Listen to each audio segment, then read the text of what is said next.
A few days ago, I was talking to a friend who has traveled across different countries, and somewhere in the conversation, we asked each other, "What is that you miss about India when you travel outside?" And the answer was simple: the person next to you. Because, yes, you meet incredible people everywhere in the world. You make friends, you have beautiful conversations, you experience different cultures, but there is something about the bond you can have with a complete stranger in India, and that is difficult to explain.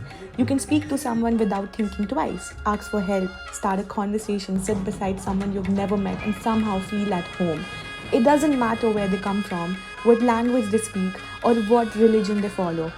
There is just this unspoken bond, and what's beautiful is that this is something even people who visit India notice: that warmth, that openness, that strange familiarity with someone you've never seen before.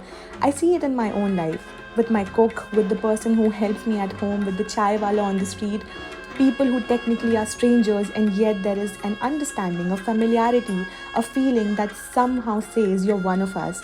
And I think you only truly realize how special that is when you leave.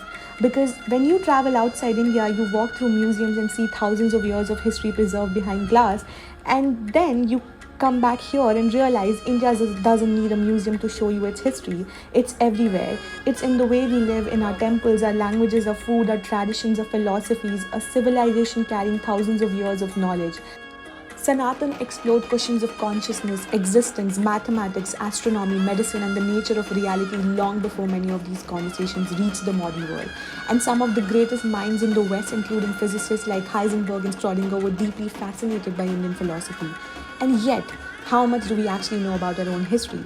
How much pride do we carry in where we come from? Maybe the incredible thing about India isn't how old our history is, it's how much of it is still alive. And perhaps that is what I miss when I'm away. Not just the country, the feeling, the freedom to ask, the freedom to connect, the freedom to belong, the invisible bond between two people who may have never met before.